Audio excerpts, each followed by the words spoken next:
Boa noite, meus amigos, boa noite, minhas amigas. Segunda-feira, 19 de setembro, mais um Tapiri da Fé que está iniciando. Mas antes de começar o nosso programa, nós sempre pedimos a intercessão de nossa mãezinha Maria Santíssima, que ela sempre se faça presente em nossas vidas, na sua vida, na vida da sua família, dos membros da sua família. Portanto, eu peço que você feche seus olhos e façamos a oração à nossa mãezinha juntos. Ave Maria, cheia de graça, o Senhor é convosco, bendita sois vós entre as mulheres, e bendito é o fruto de vosso ventre, Jesus. Santa Maria, Mãe de Deus, rogai por nós, pecadores, agora e na hora de nossa morte. Amém. Meus amigos, minhas amigas, agora sim, Tapiri da Fé bate a sua porta para entrar e levar muita coisa boa até você. O nosso Tapiri hoje, ele vai fazer uma reprise de dois momentos muito importantes, de duas temáticas muito importantes que nós já conversamos aqui. A temática sobre ansiedade e fé e a temática sobre o suicídio ou a preservação da vida. Ambos os temas foram tratados com a nossa amiga Ana Daniela, a nossa psicóloga, que faz um trabalho muito bom com esses dois temas tão importantes para a nossa saúde, saúde mental e saúde da alma, porque ela trabalha pelo ponto de vista científico da psicologia, que é a sua profissão, e pelo ponto de vista da nossa fé cristã, da nossa fé católica. Portanto, ansiedade e suicídio, preservação à vida. Antes de começar esse nosso programa, esse nosso bate-papo, essa nossa reprise dos pontos mais importantes que a psicóloga Daniela tratou aqui conosco, nós vamos fazer a leitura da Palavra de Deus. Um momento que não pode ser deixado de lado no nosso Tapiri da Fé. Afinal de contas, a Palavra de Deus é que sustenta a nossa fé. Façamos a leitura juntos. Pegue sua Bíblia em Lucas, capítulo 8, versículo do 16 ao 18. Lucas, capítulo 8, versículo 16 ao 18. Amém, irmãos? Ninguém acende uma lâmpada para cobrir um recipiente, nem para colocá-la debaixo da cama. Ao contrário, coloca num candelabro, para que aqueles que entram vejam a luz. Pois nada há de oculto que não se torne manifesto, e nada há em segredo que não seja conhecido e venha à luz do dia. Cuidai, portanto, do modo como ouvis, pois ao que tem será dado, e ao que não tem, mesmo o que possuir, lhe será tirado. Palavra da nossa salvação.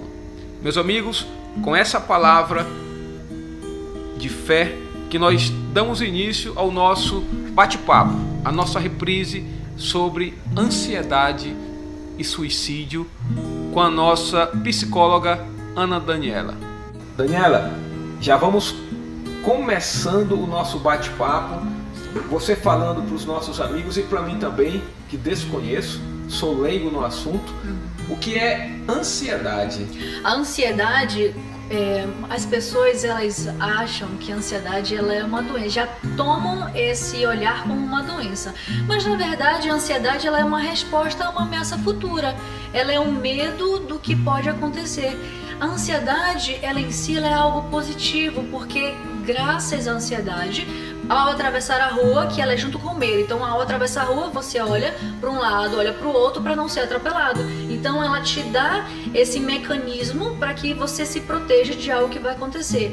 A ansiedade, ela é encontrada tanto na infância, quando a criança está na escola e fica ansiosa para chegar o dia seguinte, o adolescente, o adulto quando está no trabalho, ela é algo positivo.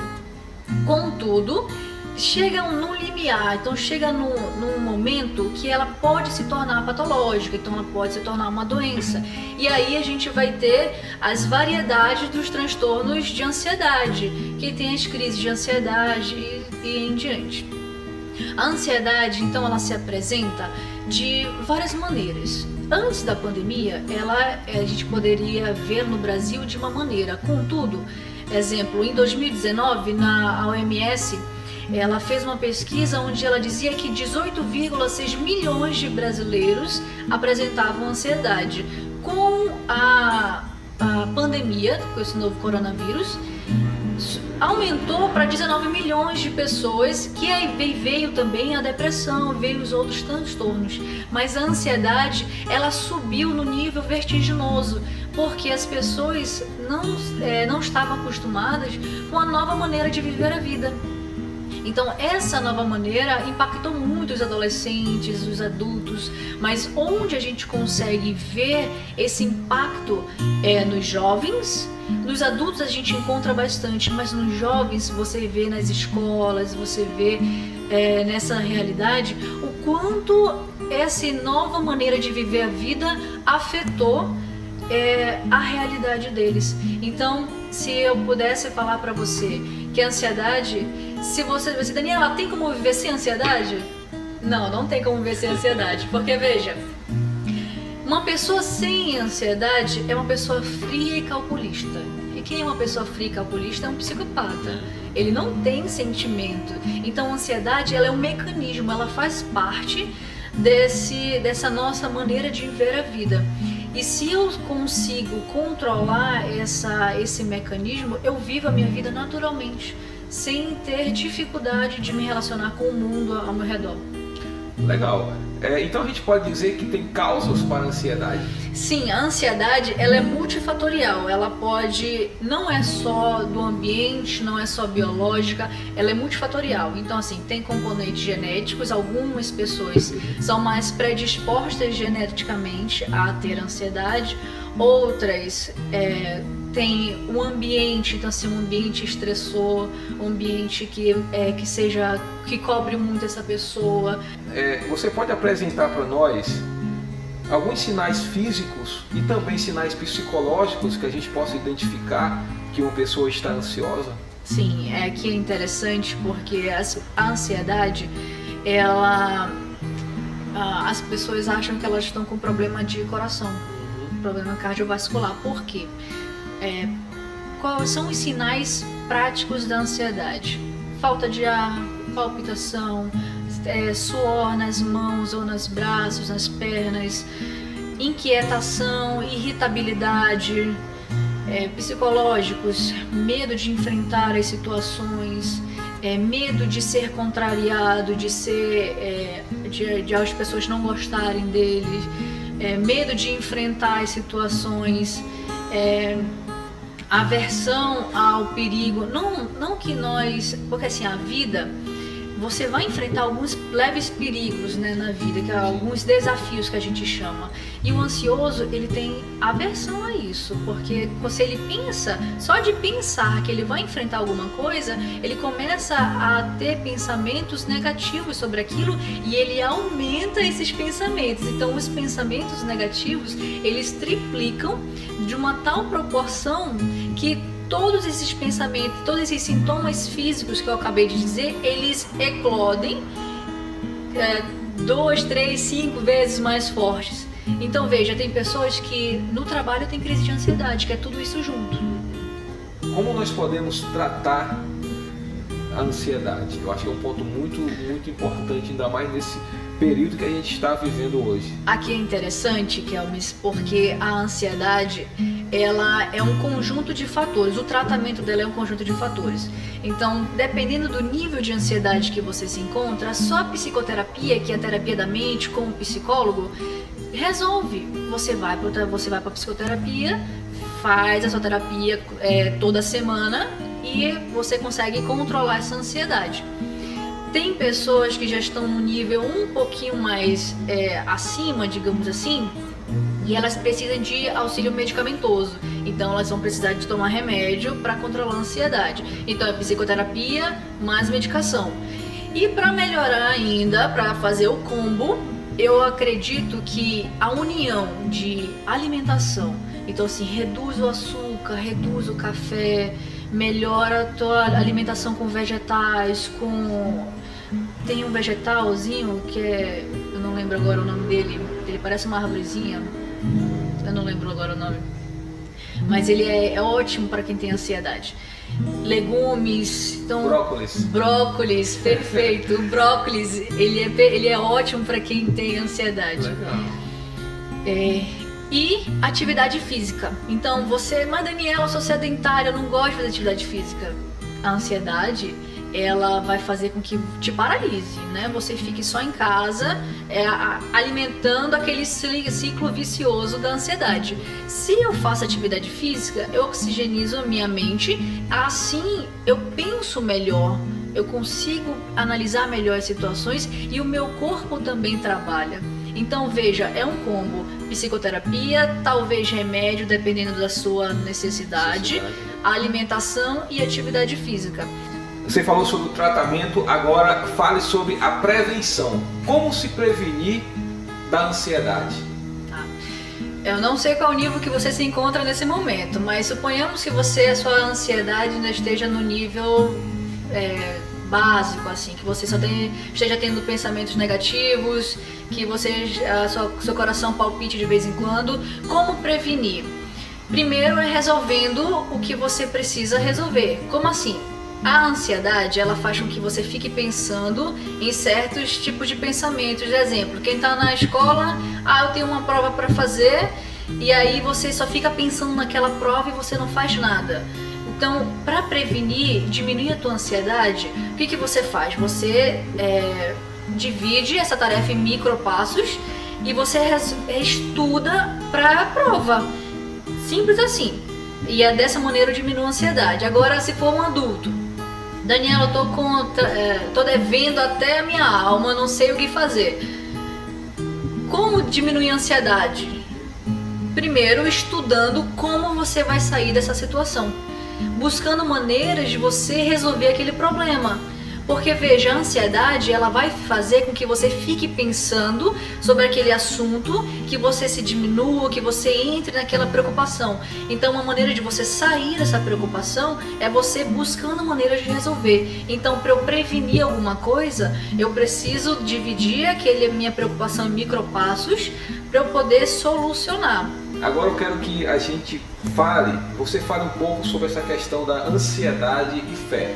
E a minha pergunta para você é possível a fé diminuir ou combater a ansiedade?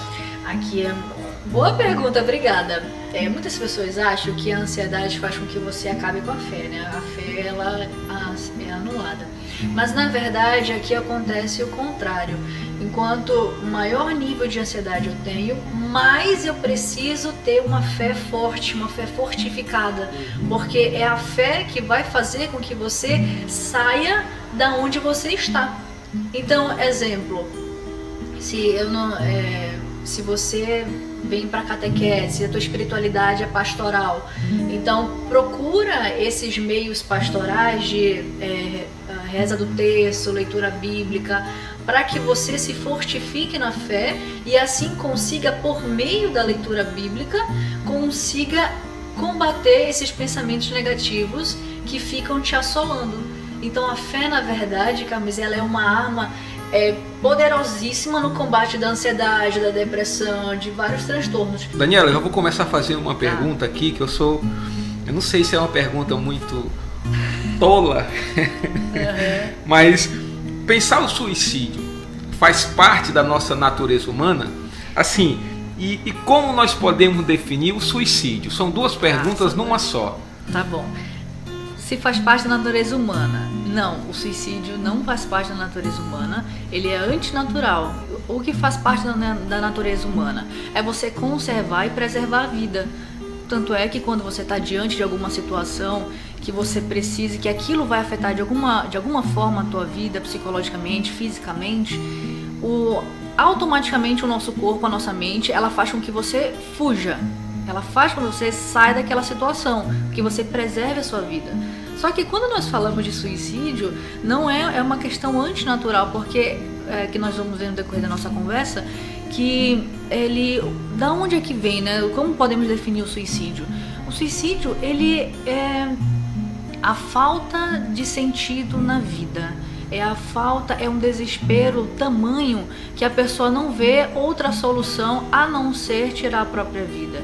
E a gente vai ver no decorrer da nossa conversa que para você chegar nesse limiar de tirar a própria vida, não é de uma hora para outra, não é acordei e eu quero tirar minha vida, não é me decepcionei com uma pessoa, vou tirar, perdi o emprego, não. Tem que ser situações que sejam um processo e com situações que te tirem completamente da tua zona de conforto, que faz com que você não consiga enxergar outra situação. Inclusive o suicídio está presente desde o início dos séculos. Nós encontramos o suicídio na era lá da década do século XV, século XIV. A gente encontra, só que hoje em dia, eu não sei também se é pela atual realidade que nós vivemos na nossa sociedade, está mais... A maneira como o suicídio está se apresentando, ele está mais agravado. Nós temos muitas possibilidades, antes nós tínhamos tantas, né? Mas hoje nós temos muitas possibilidades. Então, como é que nós podemos definir? É justamente essa falta de sentido, esse sofrimento intenso, uma situação que a gente não consegue mensurar no sofrimento humano. Nós temos uma taxa, eu estava verificando, entre os jovens. Parece que a faixa etária entre os jovens é bem mais elevada. Bem mais elevada. Por que acontece isso entre os jovens? Porque os jovens a gente percebe que... eu sou pai de um adolescente de 16 anos, praticamente a vida é estudo. Né? Os jovens até os 15, 16 anos, né, grande parte deles a questão é estudo. Por que acontece essa tendência ao suicídio entre esses jovens? Na grande maioria das vezes, assim, nós temos sempre N fatores que levam uma pessoa, mas na grande maioria das vezes é o não ser suficiente. Quantos jovens não se automutilam porque não se acham suficientes porque tiraram nota tal? Exemplo, tem jovens que 8 é inadmissível. Eu atendi jovens que tirar 8 é inadmissível, que queria tirar 10, que não se achava bom o suficiente para estar naquela escola. Então vejam, são jovens que se cobram muito, que querem perfeição, mas aí eu me pergunto, será que na casa onde esse jovem está, a pressão é grande sobre ele? Os pais não pressionam muito para que ele seja o melhor?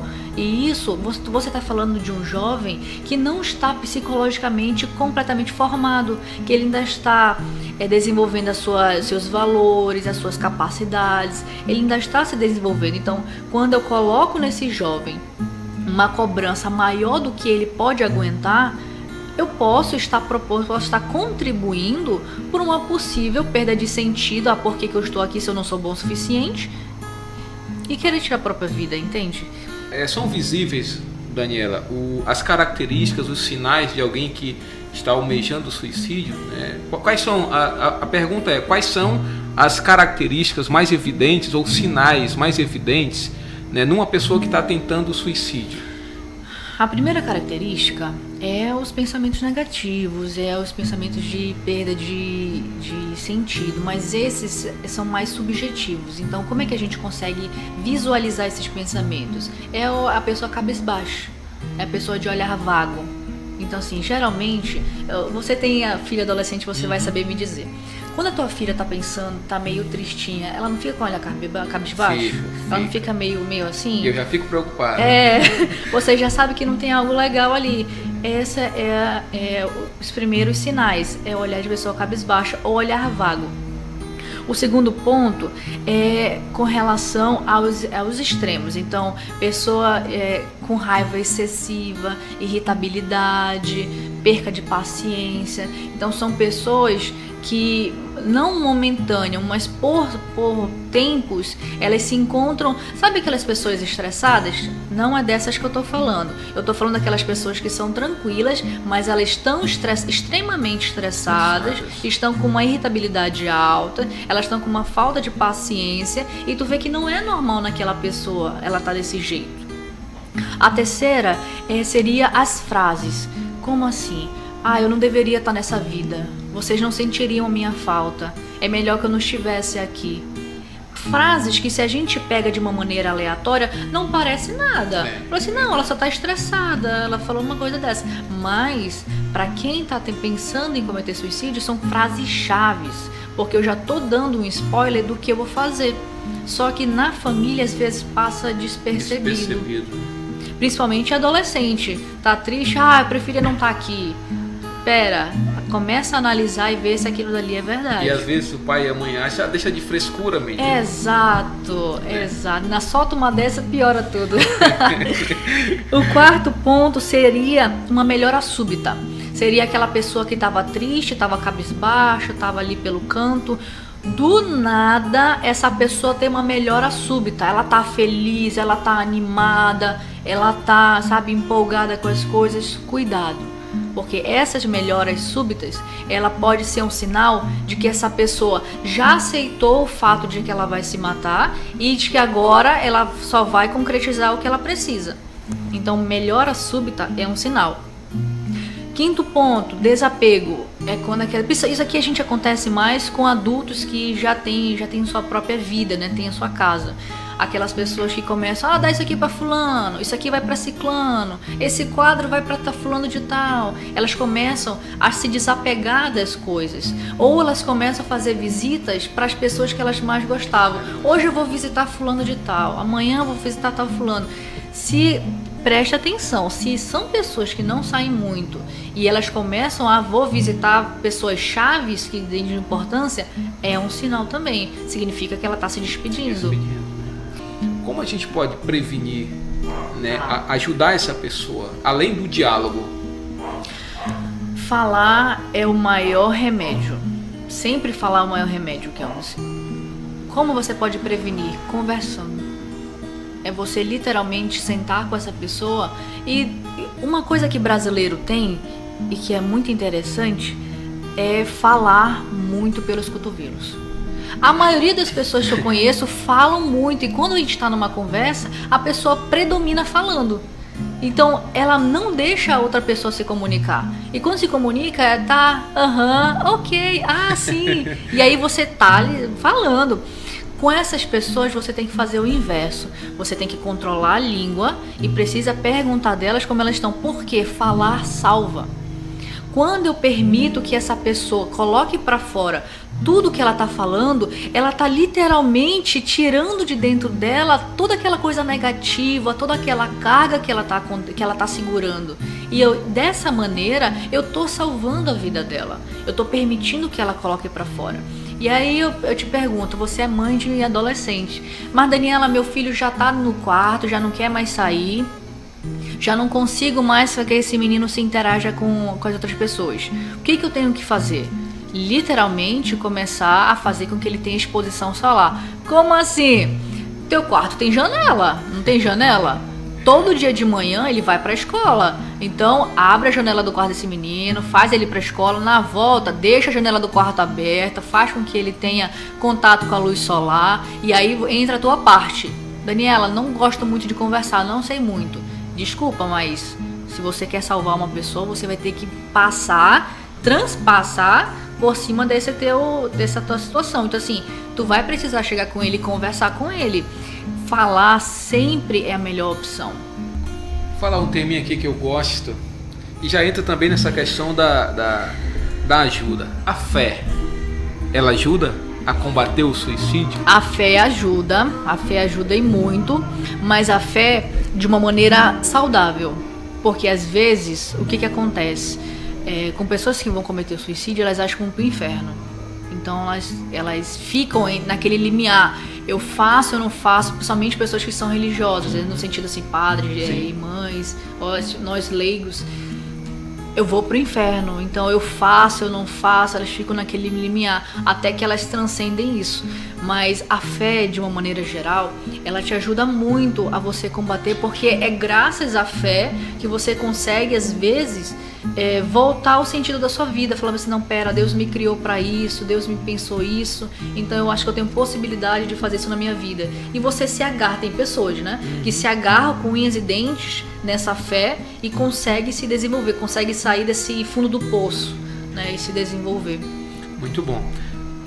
Já que estamos dentro do ambiente da fé agora, qual a posição da igreja em relação ao suicídio, né? Eu estava fazendo uma pesquisa, pelo menos no Novo Testamento, com a vinda de Jesus, acho que só teve um caso de suicídio que foi de Judas, né? Foi de Judas. De Judas. Fora isso...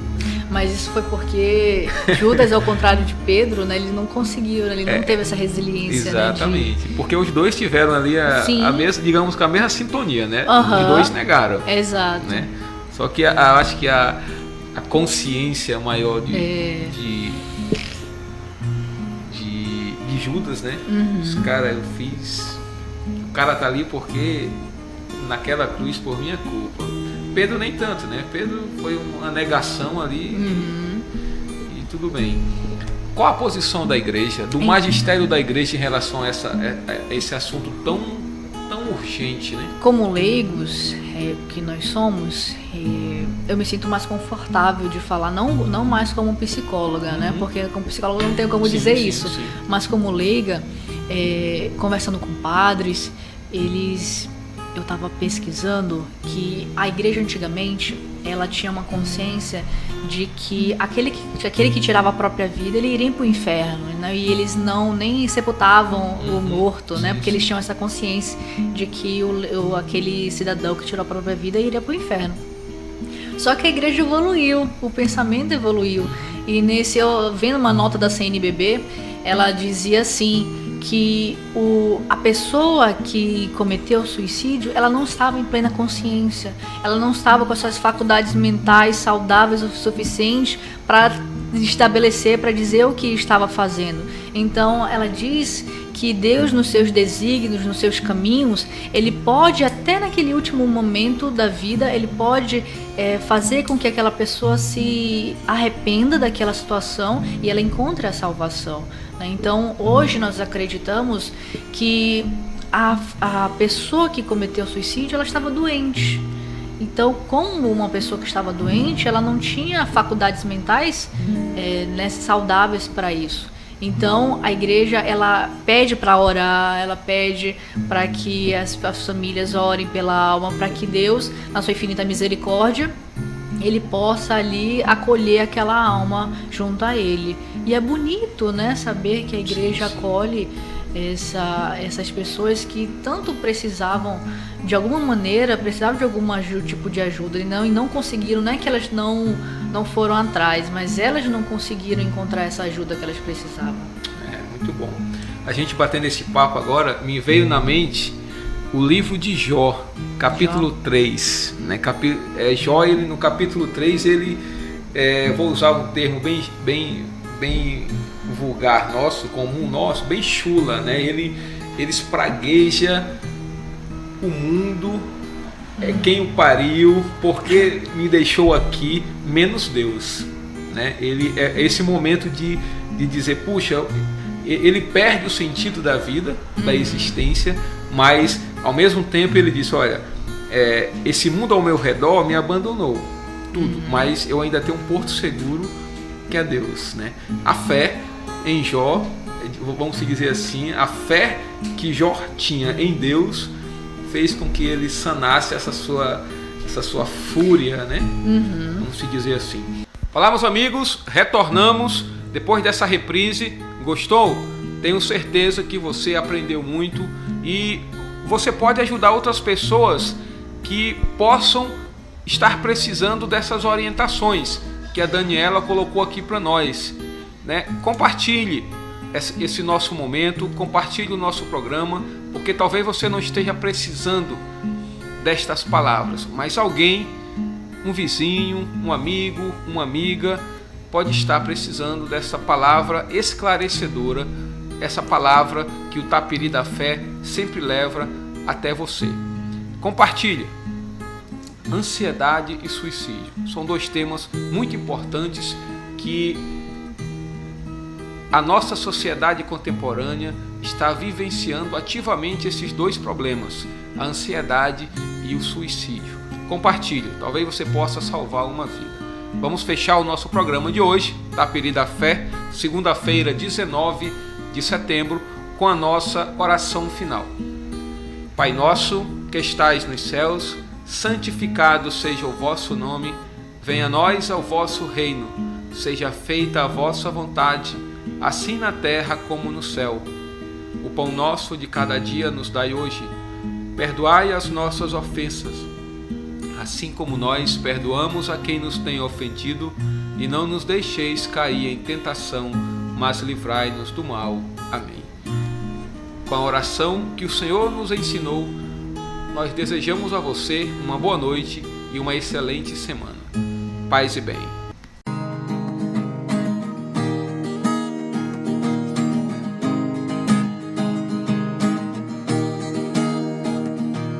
Jesus, Maria e José, muitos passos ainda vamos dar.